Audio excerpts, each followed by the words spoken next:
भक्त कभी भी किसी का नुकसान करना नहीं चाहते।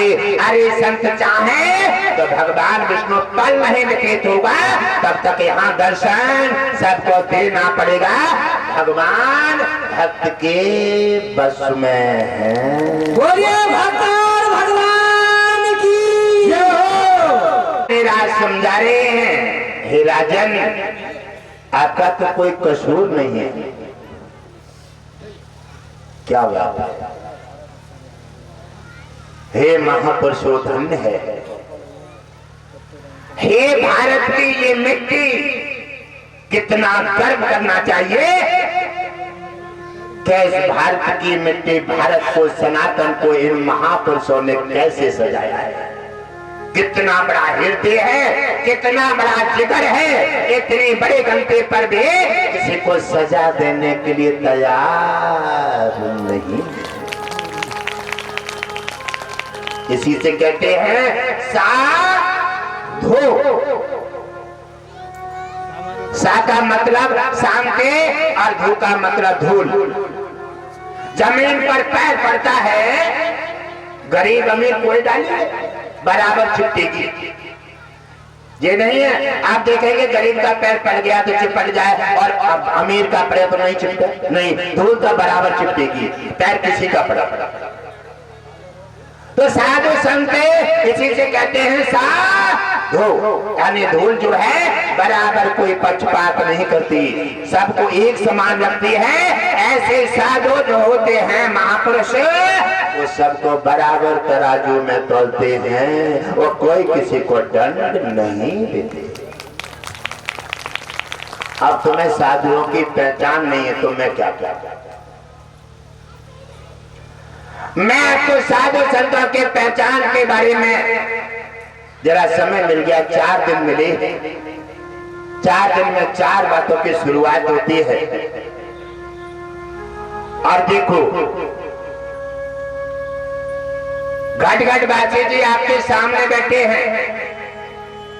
अगर कोई भी घट घट बासी जी के पास इतना बड़ा कागज अगर कोई अगर प्राप्त कर ले, कोई देखे कोई किताब है, कागज है, भागवत है, रामायण है, गीता है, अगर कोई इतना बड़ा कागज प्राप्त कर ले उसे 2 करोड़ रुपया का इनाम दूंगा।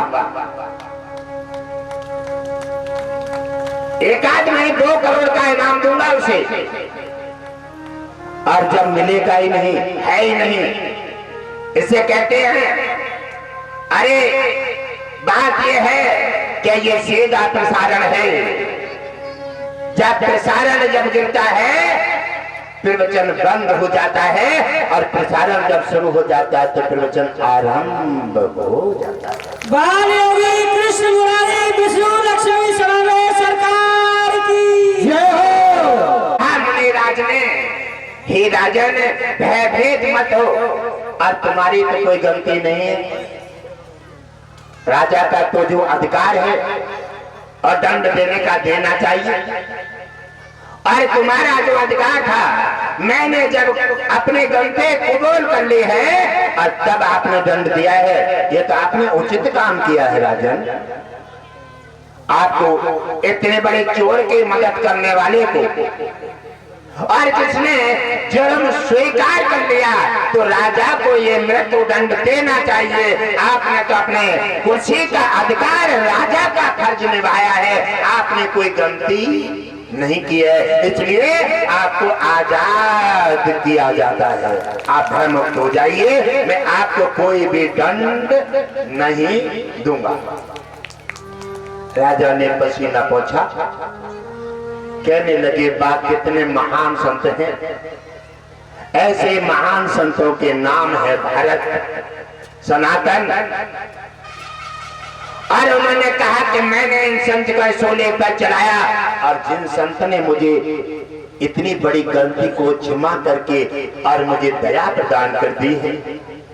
राजा ने प्रणाम किया और बड़े पीछे को लौट करके ऋषिराज की तरह पीठ नहीं की और बैक होता हुआ चला जाता है, और जाकर के सिंहासन का और सिर टेका कि धन्य है मुनिराज, आपकी कृपा की जय हो।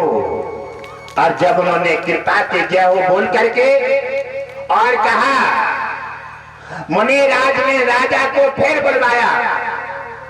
वो दोबारा से राजा बुलवाने का जब संदेश आया तो कहने लगे हो सकता है कि कोई दिमाग पलट गया हो सकता है कि सड़क के समय कहां जग जाए, और ये खतरा का संकेत है। राजा बड़े डरते डरते पहुंच रहे हैं। मुनिराज ने कहा, राजन चिंता का विषय त्याग दो, मैंने आपको इसलिए बुलाया है कि इसमें तुम्हारी कोई गलती नहीं है, गलती है धर्मराज की।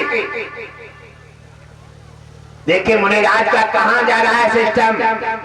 उन्होंने कहा गलती है धर्मराज की, जो कुर्सी पर बैठा है और धर्म का संचालन कर रहा है, और मेरी कोई गलती नहीं फिर भी मुझे सूली पर चढ़ा रहा है। ये तुम्हारी कोई गलती नहीं है, ये गलती उस धर्मराज की है जो धर्म की कुर्सी पर बैठे पर भी अन्याय कर रहा है। उसने ज्यादा पी करके सो गया है, आज मैं उसी को जा करके उससे जवाब ले लेता। यह है महापुरुषों का चमत्कार, कभी निर्दोष को दंड नहीं देते और दंड गलती करने वाले की खोज करके और उसी को जाकर के दंड थमा देते हैं।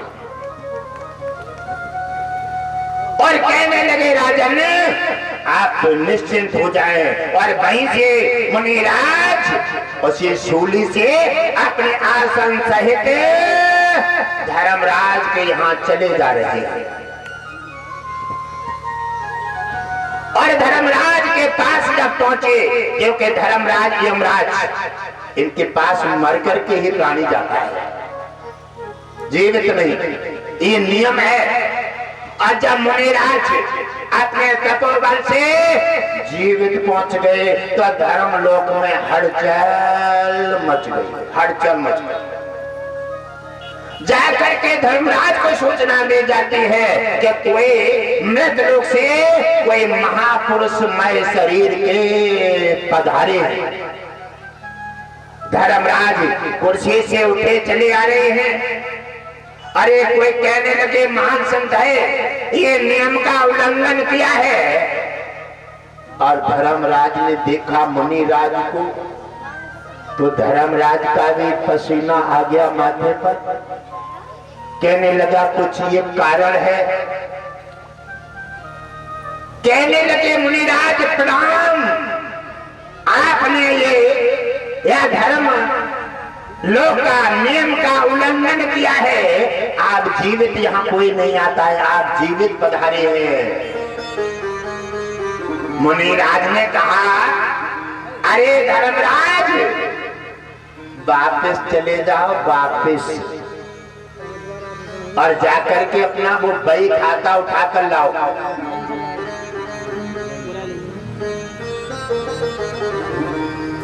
मुनिराज ने कहा, हे धर्मराज वापस चले जाओ और वो अपना बही खाता उठा के लाओ, मेरा वहां अपराध कहाँ है, उसको जरा सूची तो मेरे सामने करो। बहुत दिन हो गए हैं माल जीते, धर्मराज के कुर्सी पर बैठ करके अधर्म कर रहा है और साधु संत धर्म पर प्रहार करके और मौज मार रहा है। आज खाई पी निकाल दूंगा। धर्मराज घबरा गया और जाकर के अपना धर्म रजिस्टर निकाल कर लाया और ला करके जब ऋषिराज के सामने खोलता है और कहा, बताइए धर्मराज मेरा अपराध कहाँ है, और मुझे अकारण चौराहे पर सूली पर चढ़ाया गया और मेरा निरादर किया गया, और उस निरादर का दंड आज धर्मराज तुझे उठाना होगा। मेरा जुर्म साबित कर कि मेरी गलती कहाँ है जो मुझे चौराहे पर सूली पर चढ़ाकर और मेरी जद हसाई कराई गई। धर्मराज के छक्के छूट गए हैं और धर्मराज ने रजिस्टर जब उठाया और कहा, मुनिराज ये तुम्हारी गलती है, हाँ हाँ बताओ। गलती ये है कि आप जब छोटे थे तो उसमें तितली को पकड़ करके और पिछले भाग में कांटा घुस करके उसे उड़ाते थे, इसलिए उसी के बदले में तुम्हें सूली पर चढ़ाया गया।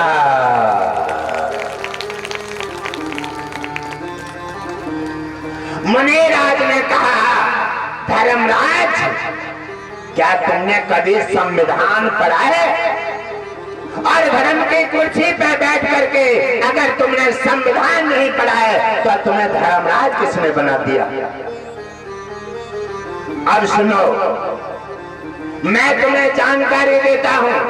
अब तुम्हें कोई उत्तर देने का समय नहीं मिल रहा है तो आप इधर उधर की बातें बता रही हैं। सुनिए धर्मराज, हमारे संविधान में है बालिग और नाबालिग। जब बच्चा छोटा होता है तब उसे गलतियां हो जाती हैं। हमारा संविधान में नाबालिग के लिए बहुत नामात्र दंड दे करके और उसको क्षमा कर देते थे। तो क्या कहा जाए? धर्मराज, तुमने कभी संविधान पढ़ाई नहीं है, इसलिए मैं तुम्हें जानकारी देता हूँ। ये कहीं भी संविधान में नहीं है कि नाबालिग के लिए एक पिछले तितली के पिछले भाग में अगर कांटा लगा करके घुसा अगर छोड़ भी दिया, ऐसा कोई दंड निर्धारित नहीं है, क्योंकि हम उस समय नाबालिग थे और नाबालिग के लिए क्षमा किया जाता है और थोड़ा बहुत दंड दे दिया जाता है। हालांकि तुमने एक तितली के भाग में कांटा धसाने पर आपने मुझे सूली पर चढ़ा करके जो जग हंसी कराई है, हे धर्मराज, इसका दंड झेलने के लिए तैयार हो जाओ।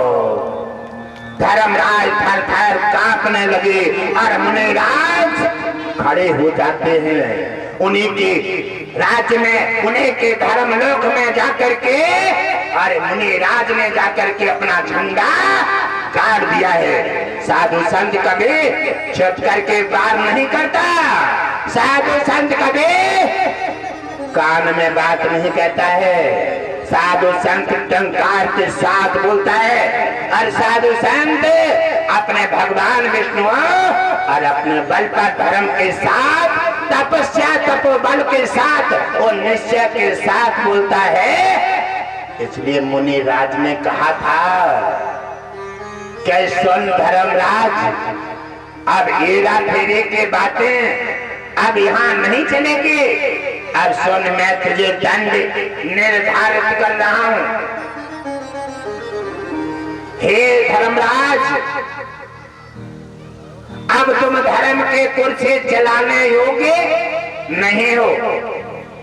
अब तुम्हें मैं श्राप देता हूँ कि तुम इसे वक्त कुर्सी त्यागो और धरती पर जाओ, धरती पर जाओ, जाकर के दासी पुत्र बनो और लड़ाई सुलझाते सुलझाते मर जाओगे, लेकिन सुलझा नहीं पाओगे। हे धर्मराज, इसी वक्त मेरा आदेश है, धर्मराज की कुर्सी त्यागे और धरती पे जाकर के दासी पुत्र बनो।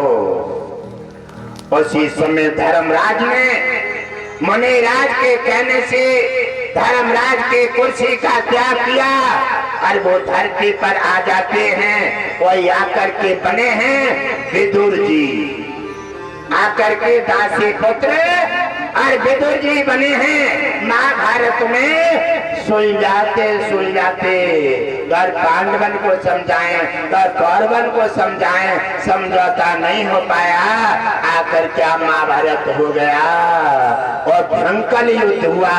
संपत्ति के पीछे, अपमान के पीछे, मेरे तेरे के पीछे इतना भयंकर युद्ध हुआ जो महाभारत आज भी देखते हैं। धरती लोलवान हो गई, धरती रक्त से रंग भंग हो गई, नारे सब विफल हो गए, यानी जितना भी संगठन था वो सभी समाप्त हो गया। मुनिराज ने अश्राप दे करके धरती पर उतारा और धर्मराज की कुर्सी पर दूसरा स्थापित किया और मुनिराज फिर से मृतलोक में वापस आ जाते हैं और वो दासी पुत्र विदुर बन करके अपना फर्ज निभाते। बोले संत भगवान की जय हो। लड़ाई झगड़ा आरंभ हो गया। ऐसी स्थिति में मेरे अवतार के अलावा और कोई शांति नहीं दे सकता। भगवान विष्णु ने काफी समय से घटघटवासी जी बताते चले आ रहे हैं कि भगवान विष्णु का संबल में कल अवतार होगा। विष्णु हरि घटघटवासी नारायण की जय हो। तब मेरे प्रिय परिवारजनों, भगवान विष्णु का संबल में अवतार की तैयारी है और उन्होंने कहा है जब तक अवतार में विलंब है, तैयारी चल रही है, तब तक हम साधु संतों के माध्यम से सनातन साधु संत महापुरुषों की सहायता और उनका मान बढ़ाते रहेंगे। और चिंता करने की कोई बात नहीं है, किसी भी डरने का कोई साहस नहीं है, क्योंकि भगवान विष्णु और सभी देवता तुम्हारी सहायता में है। इसलिए बढ़ चढ़ करके कल कलश यात्रा में भाग लेंगे। कलश यात्रा बड़ी धूमधाम के साथ होगी और सभी देवता पधारेंगे। सभी देवताओं की छत्र छाया में देख रेख में कलश यात्रा संपन्न होगी। कलश यात्रा के माध्यम से ये देश का नाम ये सनातन है और सनातन सोने की चिड़िया है, ये तपोभूमि है, ये महापुरुषों का देश है। भगवान विष्णु ने इसकी रक्षा करने के लिए, साधु संतों की सहायता के लिए, मान बढ़ाने के लिए, ब्राह्मणों की सहायता करने के लिए और सनातन की रक्षा करने के लिए बार बार अवतार धारण किया है।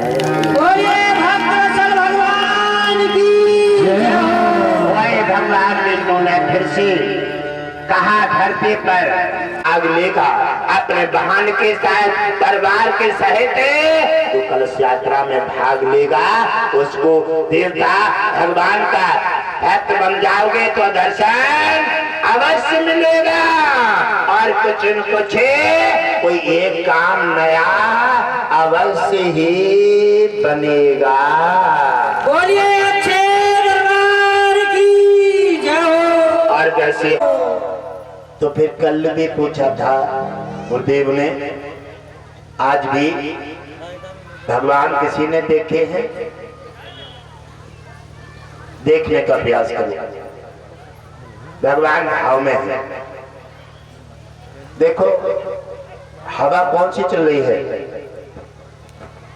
हवा किसी ने देखी है? हवा अगर इधर के चल रही है तो आप समझेंगे पछाव चल रहा है, उधर के चल रही है तो आप देखेंगे पूर्वाई चल रही। कैसे? पत्ते उड़ते होंगे, पत्ते उड़ रहे होंगे तब आप अनुभव कर सकते हैं, लेकिन हवा आपको देखती नहीं है। देखती किसी को हाथ उठाओ, किसी को दिखती है? हवा किसी को नहीं दिखती है। अच्छा श्वास क्या है?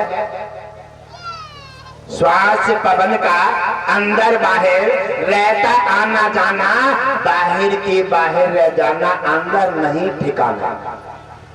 सांस है क्या? हवा क्या है? तीन देवता 2400 घंटे काम करते हैं, अग्नि, जल और वायु। अग्नि, जल और वायु, तीन देवता 24 घंटे ये शरीर चलाते हैं।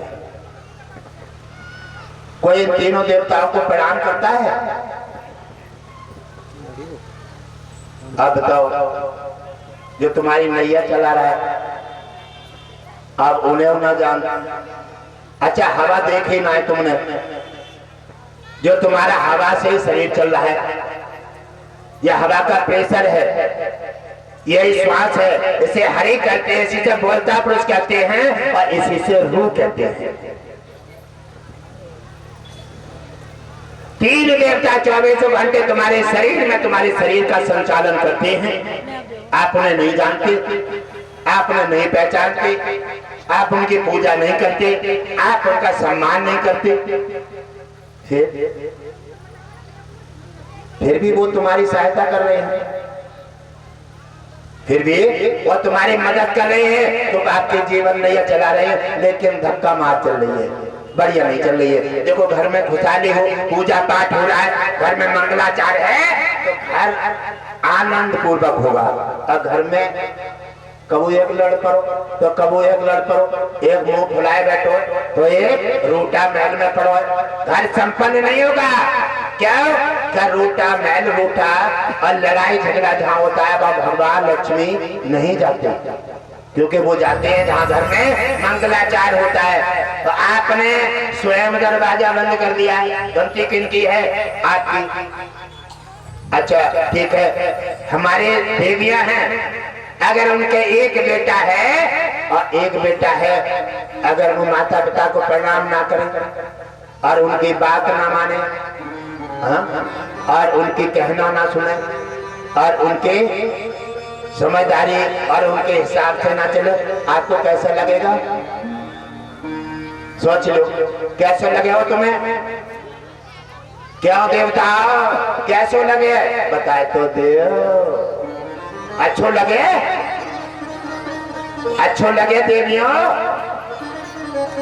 अब आप बताओ, एक बेटा है ना माने तुम्हारी तो अच्छो ना लगे तो क्या करे हो?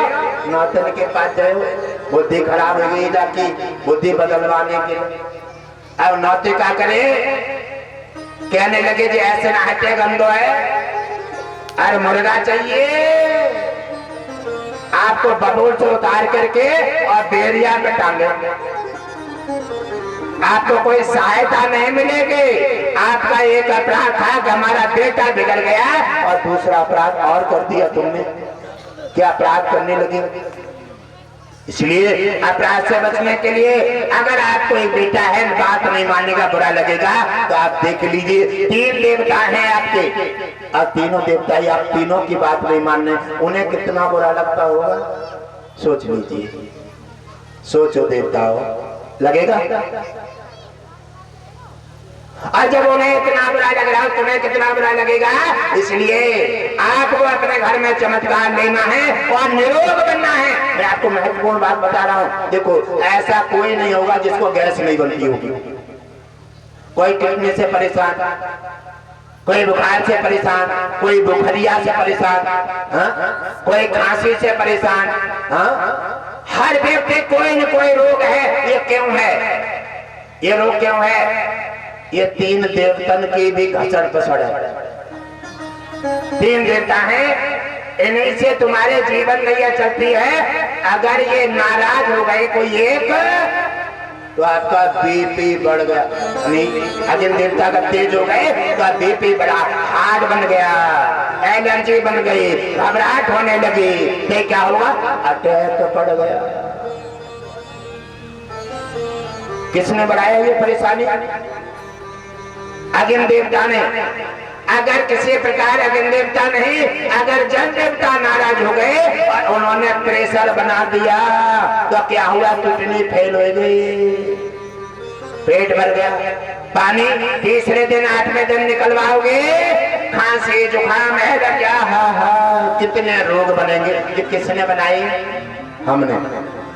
जितना परमात्मा कहता है कि मैं जितने भी भेजता हूँ मैं बिल्कुल सही बनाकर भेजता हूँ, लेकिन धरती पे मानव अपने कर्म के अनुसार अपनी गति बना लेता है, तो इसमें मेरा क्या दोष है? तो कोई अपनी गलती मानने को तैयार है? नहीं। तो किन पे लगाएंगे? भगवान को हमें इतना बोरो कर आएगा, हमें इतने छांट छांट के कष्ट दे रहे हो। वाह, गलती तुम कर रहे हो और निशाना भगवान पे लगा रहे हो।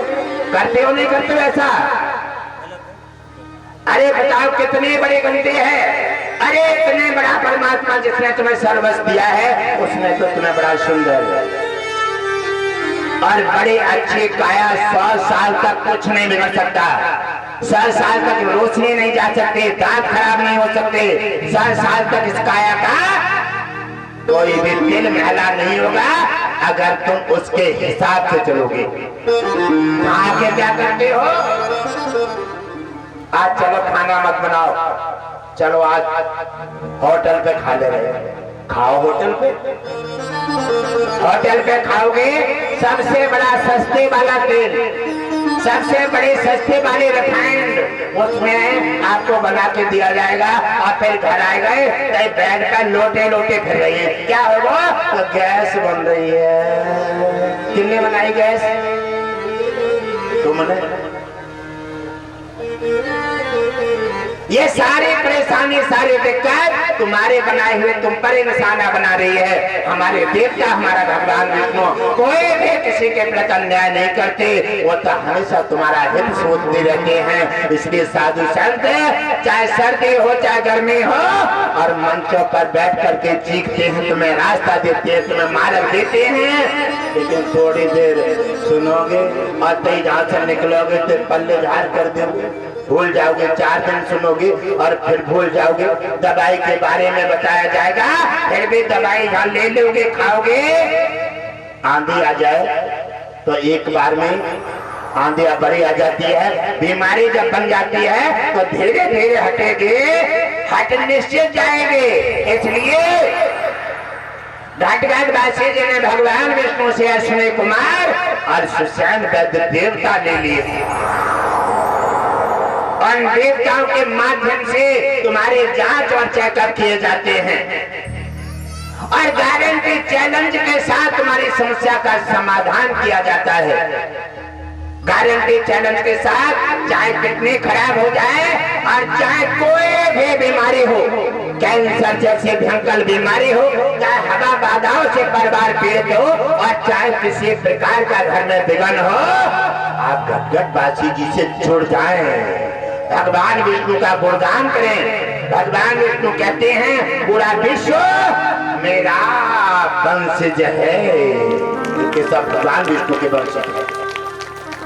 और उन्होंने कहा है गुरुदेव मेरे वंश और मेरे परिवारों में विघ्न है, उन्हें सद बुद्धि दे करके मार्ग पर लाए और उन्हें भक्ति दान सेवा में थोड़ा सा अर्पित करें और इनका सबका कल्याण करें। बोलिए सद्गुरुदेव भगवान की जय हो। भगवान विष्णु का आदेश का पालन करते हैं। साधु संत महापुरुष हमेशा रातों दिन अपने देश और अपने परिवार का हित चाहते हैं। ऐसे ही तीन देवता नाराज हो जाते हैं तो आपके घर में बीमारियां हो जाती हैं। लेकिन आपकी भयंकर से भयंकर बीमारियां, कष्ट, कोई भी बीमारी हो जिसको दुनिया छोड़ दे और कोई भी सहायता न मिले, वो घटघटवासी जी के दरबार चलाए आस्था श्रद्धा भक्ति भाव के साथ। ये नाए डब्बा मारी काम करे, आज दवाई ले ली तो 4 दिन छोड़ दे, हाजिरी ना लगाई, नाम दान ना लो तो कोई गारंटी ना है। हाँ, बताए हुए रास्ते पर चलो, नाम दान ले लो, ओम विष्णु हरि घटघटवासी जी का गुणगान करो और बताए हुए रास्ते पर चलो, गारंटी के साथ आपकी समस्या का समाधान किया जाएगा। आप भाव और श्रद्धा दान सेवा के भाव के समर्पित हो जाओ, तुम्हारा कल्याण कर दिया। ओम विष्णु हरि घटघटवासी नारायण की जय हो। और गारंटी घटघटवासी जी नहीं लेते हैं, ये हमारे अश्विनी कुमार सुसैन वैद्य जिन्होंने चमन प्रास बनाया था, जो देवतन के वैद्य हैं। ये तो बड़े से बड़े बीमारी को पल भर में सोल्व कर देते हैं, सुधार कर देते हैं और बड़े से बड़े समस्या को हटा करके किडनी फेल हो जाती हैं और उसी दिन डायलिसिस रोक देते हैं और बोए खराब है किडनी को ठीक करके बिना ऑपरेशन के और आपको फिर से दोबारा से नया शरीर प्रदान कर देते हैं। बोलिए